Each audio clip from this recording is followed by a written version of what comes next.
Assalamualaikum warahmatullahi wabarakatuh. Apa kabar teman-teman semua?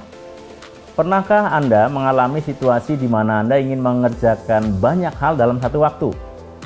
Pada akhirnya, nggak ada yang selesai dengan tuntas. Pernahkah fokus Anda kepecah-pecah dan pikiran Anda mengembara kemana-mana? Atau Anda bingung, pada satu hari bingung mau melakukan apa? Atau lebih parahnya lagi, Anda stres dan nggak tahu penyebab stresnya apa?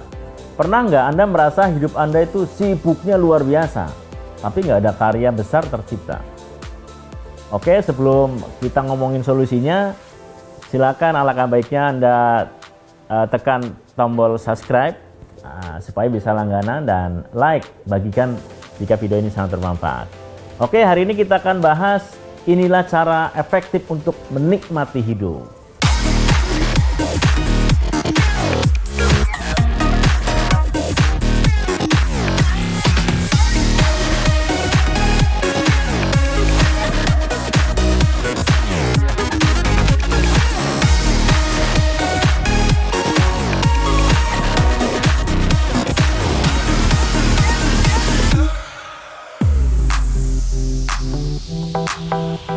Kita serba terburu-buru jalan-jalani hidup.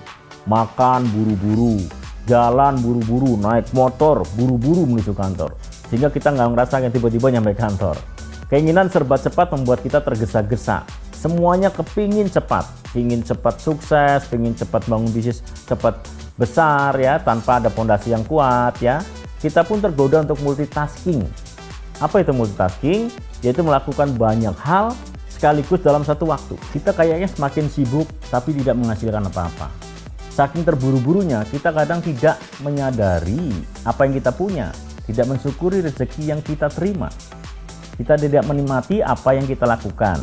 Begitu cepatnya kita menjalani hidup sampai kita lupa menikmati yang namanya perjalanannya. Begitu ingin cepatnya kita menjalani hidup sampai kita tidak menyadari semua keindahan yang berlalu di hadapan kita. Coba Anda renungkan mana yang lebih penting, membaca cepat-cepat atau tenggelam menikmati apa yang kita baca, melakukan 4 hal sekaligus atau fokus pada satu hal yang terpenting, bersengkrama atau main-main dengan pasangan dan anak-anak sambil chatting WA. Ini kebanyakan seperti itu ya, chatting WhatsApp, atau hadir penuh dengan mereka. Hadir penuh jadi artinya Anda betul-betul HP-nya tinggalkan, Anda main dengan mereka ya. Menjejalkan makanan ke mulut dengan cepat-cepat menelan atau mengunyahnya perlahan-lahan dan menikmati setiap gigitannya. Ya, sekarang Anda bisa menjalani hidup dengan ketergesaan dan serba buru-buru. Ini akan menghasilkan stres pasti ya, kecemasan dan kegelisahan. Atau Anda menikmati hidup dengan penuh kesabaran. Ya, nggak heran ya, di Eropa sekarang muncul gerakan namanya slow food. Jadi lawannya daripada fast food ya, seperti McDonald's, KFC yang dimakan dengan buru-buru ya. Mereka mengkampanyekan untuk makan dan minum secara perlahan, menikmati rasa dari setiap gigitannya, meluangkan waktu bersama teman-teman dan keluarga tanpa harus tergesa-gesa. Sekarang kita kenal namanya mindfulness eating, yaitu tentang menggunakan mindfulness untuk mencapai keadaan perhatian penuh pada pengalaman Anda, mengidam dan istirahat fisik saat makan ya. Melibatkan indera Anda dengan memperhatikan warna, bau, suara, tekstur, dan rasa. Ya, misalnya sedang makan tempe. Ya, ini makanan kesukaan saya, tempe ya. Nah, istri saya nggak suka tempe misalnya. Ya, tempe ya. Anda menikmati tempe sepenuh hati. Ciumlah aromanya ya, rasakan gurihnya bumbunya, kunyah kelembutannya sepenuh hati. Jangan sampai saat sedang makan tempe justru membayangkan steak sirloin dengan segala kelezatannya. Kenapa? Pertama, kita tidak menikmati tempenya. Kedua, kita tidak bersyukur dengan apa yang kita punya. Ya, yang ketiga, memikirkan steak nggak serta-merta mengubah tempe jadi rasa steak kan? Ya, contoh berikutnya misalnya, seorang muslim pun dianjurkan hal yang sama. Tenang ketika mengerjakan sesuatu, jangan keburu-buru. Termasuk di dalam ketika sedang makan misalnya. Ada sebuah hadis menyebutkan bahwa ketenangan datangnya dari Allah, sedangkan ketergesa-gesaan atau buru-buru itu dari setan. Bahkan ketika sedang makan dan iqomah sholat sudah dikumandangkan, Kita diperintahkan untuk tetap tenang. Ya, tidak perlu berlari-lari untuk mengejar sholat. Ya, bukankah lebih menarik bila kita belajar untuk lebih tenang dalam melakukan sesuatu?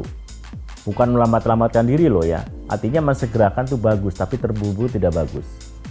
Ya, mengerjakan sesuatu dengan mencerahkan perhatian kita secara penuh. Jadi tumakninah begitu. Kebiasaan yang baik perlu Anda biasakan adalah melakukan satu aktivitas satu waktu. Istilahnya adalah single tasking. Fokus mengerjakan satu aktivitas satu. Jangan mencampurkan dengan aktivitas lain.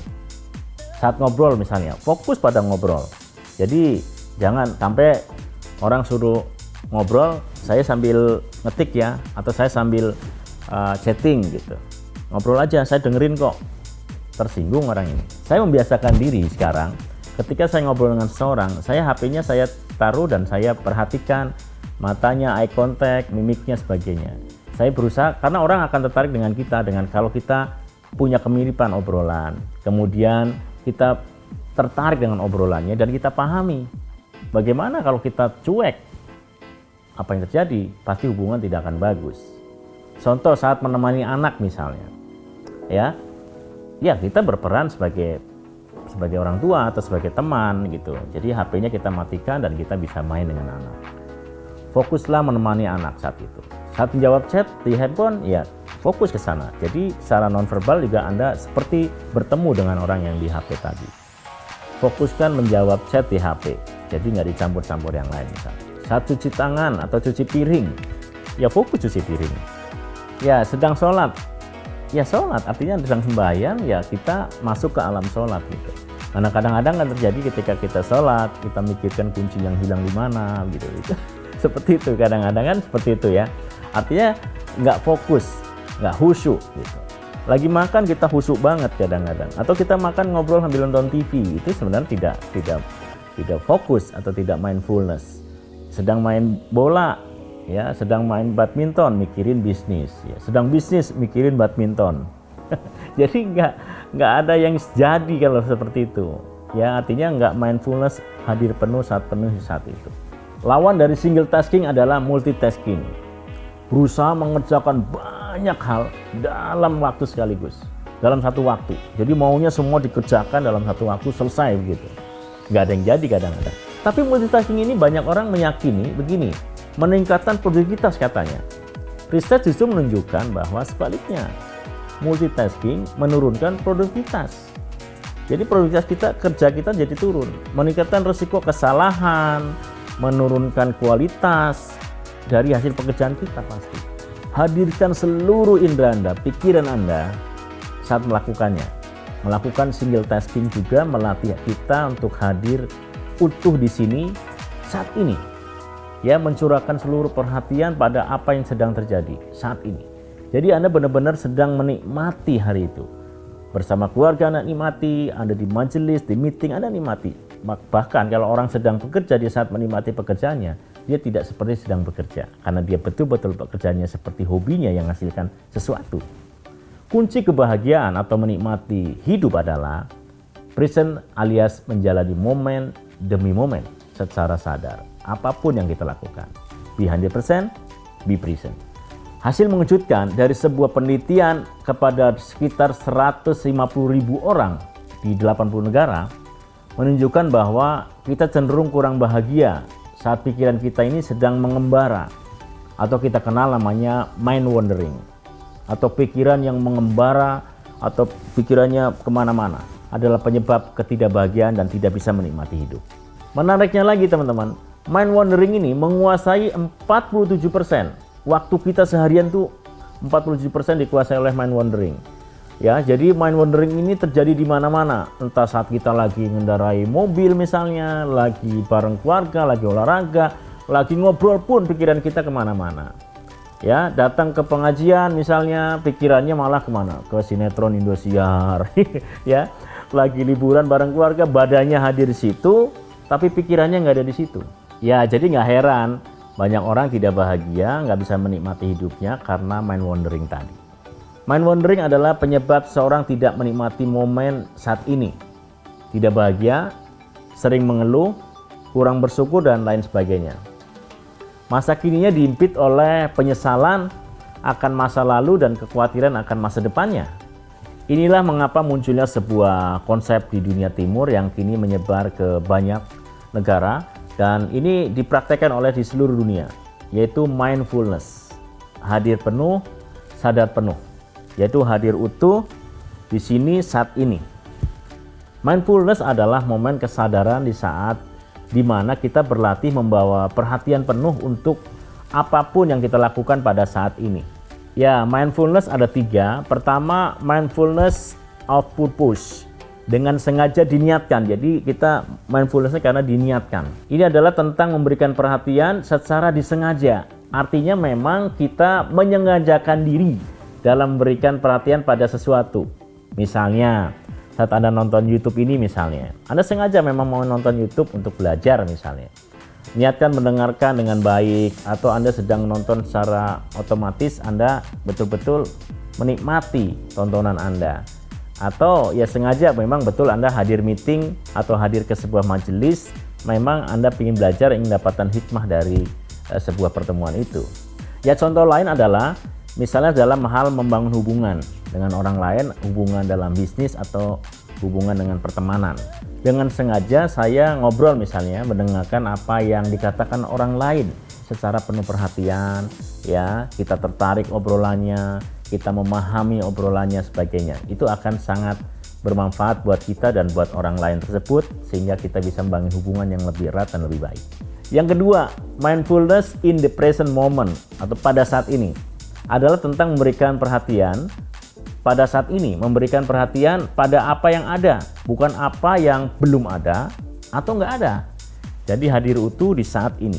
Ya, contoh saat Anda makan atau saat buka puasa misalnya, makanlah secara sadar, nikmati aja makanan yang ada. Apa aja yang di meja makan, ya Anda nikmati tanpa memikirkan nanti makan apa, besok makan apa. Cukup nikmati apa yang ada saat ini. Jadi nggak usah mikir besok buka puasa pakai apa ya gitu. Yang ketiga, mindfulness non-judgmentally, tanpa menghakimi, adalah tentang tidak melabeli apapun yang kita alami saat ini. Entah dengan label baik atau buruk, benar atau salah. Ya contoh misalnya sekarang ada wabah corona, pandemik seperti sekarang yang terjadi saat ini. Kita tidak nyalain siapapun. Ini adalah sebuah episode yang dari Allah yang mesti kita jalani. Kita nggak tahu, tapi insya Allah pasti ada hikmah yang kita bisa rasakan, kita jalani sekarang. Apapun ketetapannya kita hadapi. Ya, jika Anda ingin menikmati hidup lebih bahagia, lebih produktif, meminimalkan stres, dan hidup lebih sadar ya, perbanyaklah melakukan metode mindfulness ini. Jadikan setiap aktivitas kita ini lakukan sebagai meditasi, sebagai sarana untuk melatih pikiran dan perasaan. Dan perbanyaklah berzikir, mengingat Allah membuat hati kita jadi tenang. Terus apa saja manfaat kalau kita mempraktekkan mindfulness ini? Di antaranya adalah, yang manfaat utama adalah bisa mengurangi kadar stres. Yang kedua, yaitu meningkatkan kemampuan regulasi dan kendali diri kita, menurunkan kecemasan dan depresi, dan meningkatkan kinerja kita lebih produktif, meningkatkan kemampuan membangun relasi dan banyak manfaat lainnya. Jadi lakukan mindfulness ini. Profesor Dan Gilbert dari Harvard University mengatakan tingkat kenikmatan berpengaruh pada fokus yang tinggi. Jadi melakukan dan menikmati itu pengaruh sekali ya. Jadi ketika fokus, waktu itu cepat sekali berlalu begitu cepat. Waktu itu relatif sebenarnya. Waktu meeting misalnya, kalau meeting itu membosankan, akan terasa lama banget ya. Tapi ketika Anda main bola, tim Anda menang 1 angka misalnya 2 angka, waktu terasa lama banget. Udah cepetan nih klub yang Anda dukung nih biar cepet menang gitu. Tapi ketika Anda kalah, terasa cepet banget waktunya berlalu. Ya seperti Anda sedang ngobrol bersama dengan seorang yang menyenangkan sekali, dan Anda senang dengan orang ini dan orang itu juga senang dengan Anda. Obrolannya juga seru, jadi mindfulness banget.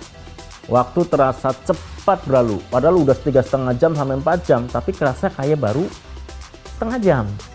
Tapi sebaliknya juga ketika Anda ngobrol dengan orang nyebelin atau bertamu ke rumah Anda, ya Allah nggak pulang-pulang nih orangnya. Jadi seperti itu. Ya sebaliknya Anda misalnya seperti ini, tangan Anda ditaruh di wajan yang panas. Wah, walaupun sebentar tuh kurasa lama bener ya kan gitu ya. Begitu juga saat Anda dalam kemacetan misalnya, waktu itu terasa lama sekali. Tapi dalam kemacetan kalau di sampingnya ada keluarga Anda tercinta atau dengan teman Anda yang menyenangkan, nggak terasa ya. Perjalanan jauh pun terasa dekat. Itu namanya time distorsi. 1 jam terasa 1 menit. Anda enjoy sekali ya. Itu namanya mindfulness teman-teman. Mindful itu adalah one thing at the time. Jadi one by one Anda mengerjakannya. Satu hal dalam satu waktu. Jadi intinya adalah fokus pada satu hal, bumikan.